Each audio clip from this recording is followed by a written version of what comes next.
Beloved conservative commentator and founder of Turning Point USA, Charlie Kirk, was shot dead on stage while speaking to a crowd of university students in Utah. Civil liberties advocates say an Election Canada investigation into Juno News co-founder and journalist Keann Bexte's election reporting could lead to a chill on journalism in Canada.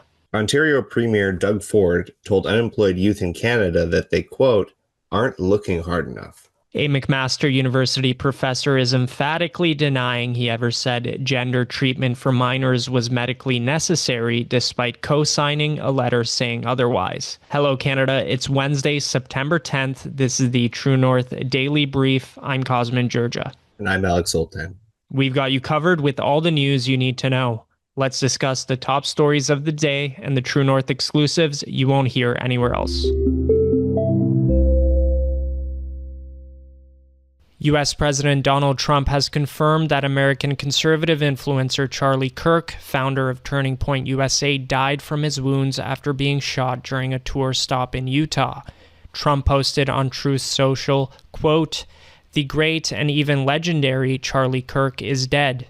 No one understood or had the heart of the youth in the United States of America better than Charlie. He was loved and admired by all, especially me, and now he is no longer with us. Melania and my sympathies go out to his beautiful wife Erica and family. Charlie, we love you." Trump also ordered that flags be flown at half-mast nationally in honor of Kirk, according to the White House. The incident occurred at a public town hall at Utah Valley University where local students were invited to ask Kirk questions. Hundreds of youth gathered for the event when a gunshot was heard. A video of the incident shows Kirk collapsing from his chair. On X, U.S. President Donald Trump encouraged all to pray for Kirk, quote, "We must all pray for Charlie Kirk, a great guy from top to bottom. God bless him." U.S. Vice President J.D. Vance reacted to the news on X, saying, quote, "Say a prayer for Charlie Kirk, a genuinely good guy and a young father." According to media reports, Vance plans on heading to Utah where the killing took place. Federal Bureau of Investigation Kash Patel also issued a statement saying that federal authorities were assisting in the investigation. Patel wrote, "We are closely monitoring reports of the tragic shooting involving Charlie Kirk at Utah Valley University. Our thoughts are with Charlie, his loved ones, and everyone affected. Agents will be on the scene quickly, and the FBI stands in full support of the ongoing response and investigation." Conservative leader Pierre Poilievre responded to the shooting, calling for the attacker to be brought to justice. We will provide updates when able. Civil liberties advocates say an Election Canada investigation into Juno News co-founder and journalist Keann Bexte's election reporting could lead to a chill on journalism in Canada.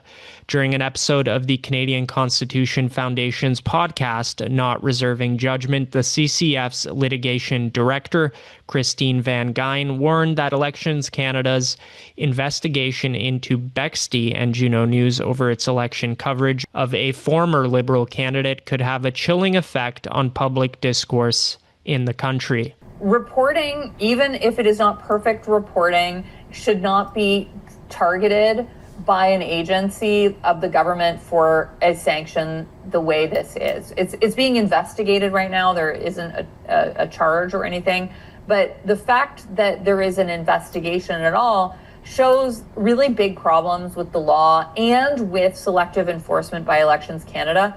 It feels a lot like this is a weaponization of the law by some member of the public who we don't know who it is, who didn't like the reporting, and they want to stop reporting like it. Elections Canada launched a criminal investigation into Bexte's sourced report on allegations laid against former Liberal candidate for Calgary Confederation, Thomas Keeper. The Commissioner of Canada Elections cited Section 91, subsection 1 of the Canada Elections Act as the law that Juno News is being investigated for. The law makes it a criminal offense to knowingly publish false biographical information about a candidate, particularly one alleging criminal misconduct, with the intent to sway the results of an election. Juno News and Keann Bexte have repeatedly denied being in breach of the law and stand by the original reporting, which included multiple sources and attempts to reach the candidate. If Bexte is found to be in breach of the act, he could be liable to pay a fine of up to $50,000 and face 5 years in prison. Van Gyn said, quote, "I know that Juno has retained counsel for this, so they have costs associated with defending their reporting from this investigation. It's one of those situations where the process becomes the punishment." So, Alex, what were some of the other concerns raised about this investigation into election reporting? And what have other critics said about how the government has targeted Juno News over this? Well, one of the biggest critics, not necessarily of the targeting of Juno News specifically, but of the law itself, has been, interestingly enough, the courts. So the Ontario Court of Justice, the lower court, already struck down a portion of Section 91.1, which was that they would want the government to pursue criminal charges against journalists, even if they made an error during an election cycle reporting on a candidate unknowingly. This is obviously ridiculous because it goes against the principle of mens rea. Somebody has to be aware that they're committing a crime in order to be fully guilty of it, of course, along with the actus rea, the action of doing something.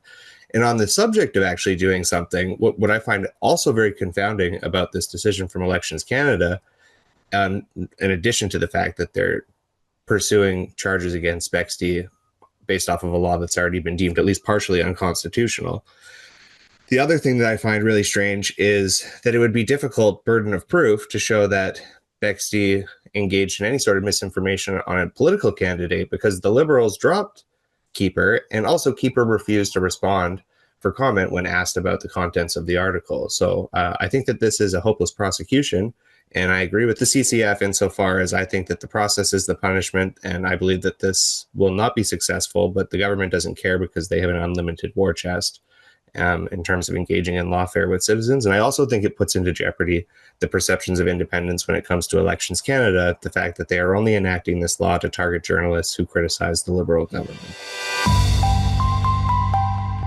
Ontario Premier Doug Ford is under fire after dismissing concerns from young people struggling to find employment, telling them they, quote, "aren't looking hard enough," even as Statistics Canada reports a surge in joblessness across the province. Speaking Tuesday at a Toronto Board of Trade breakfast, Ford said that he gets frustrated when young, healthy people say that they can't find jobs. He said, quote, "I assure you, if you look hard enough, it may be in fast food or something else, but you'll find a job." His remarks come days after Statistics Canada reported Ontario lost 26,000 jobs in August, the most of any province in the country. Ontario's unemployment rate dipped to 7.7% in August from 7.9% in July, not due to job growth, but because more Ontarians just stopped looking for work.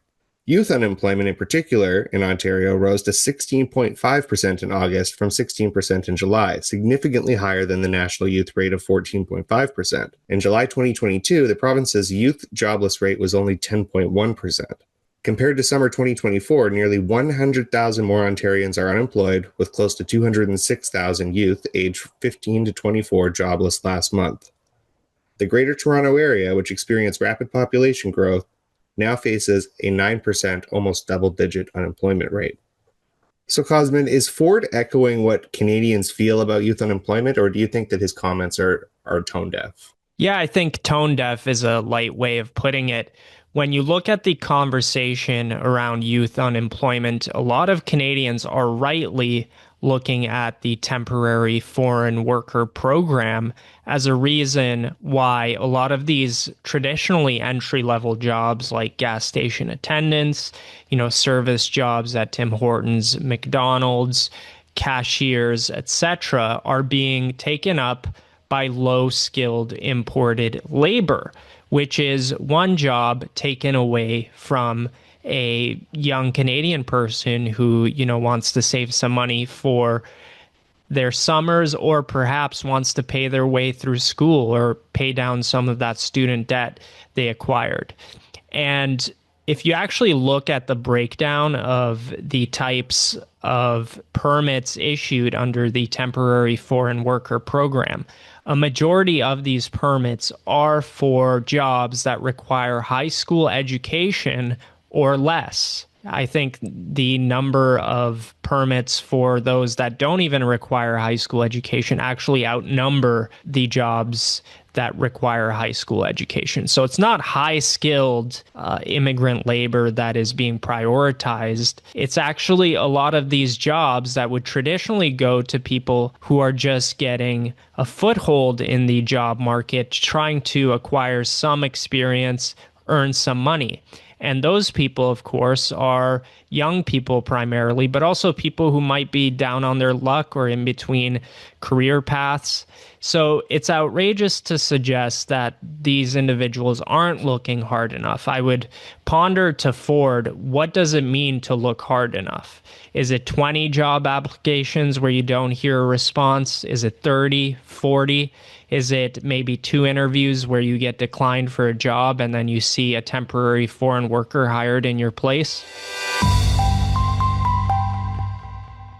Gordon Guyot, the McMaster professor, widely regarded as the father of evidence-based medicine, emphatically denies describing youth gender treatments as medically necessary. In an interview with Beyond Gender, he admitted signing a statement containing that phrase, but said he would, quote, never use the term medically necessary, calling it completely wrong, and adding he'd sooner, quote, jump off a bridge than use it. The paragraph in question from a letter Guyot co-signed said, quote, we will no longer accept funding from the Society for Evidence-Based Gender Medicine as recommended by community advocates. We have also personally made a donation to eGale Canada's legal and justice work, noting their litigation efforts aimed at preventing the denial of medically necessary care for gender-diverse youth. The McMaster professor told interviewers Mia Hughes and Stella O'Malley of GenSpect, quote, that was not my paragraph and I didn't read that part carefully. I was a dope. Couldn't discredit yourself by signing something with a paragraph that clearly you don't hold with, and that is going to be positioned with your name. What I wrote, okay, I was a dope. Okay, I'm sometimes a dope. I'm often a dope. What I looked at was, we are supporting this because of the act against the legislation. That's what I took away. That's what I took away from it. But you were effectively destroying 4 years' work of sex. This was not a minor little I'm a dope situation. This was a phenomenal. You're disappointed with me and it's too bad and so on and so forth. But you're picking out a couple of words. Why don't you just focus on the overall message that I'm giving? He said he intended only to oppose legislative bans on treatment, not endorse the disputed label. Guyot said, quote, the fallout has been immense, and by signing my name is now attached to language I don't endorse. McMaster entered into a collaboration with the Society for Evidence-Based Gender Medicine in 2021, but Guyot soon found their approach problematic, saying they placed, quote, zero value on patient autonomy. He and colleagues issued a statement cutting ties with the group and pledging donations to a pro-LGBTQ legal group posing bans on gender care for minors. Guyot said he was strongly opposed to governments using his studies to justify restrictions. He singled out Alberta, the U.S. Department of Health and Human Services, and more than 20 American states, calling their reliance on his work, quote, egregious and unconscionable. Gordon Guyot did not respond to a request for comment. This seems like a complete reversal for this McMaster professor who seemingly opposes any restrictions. What is his actual stance on gender-affirming care as far as we know?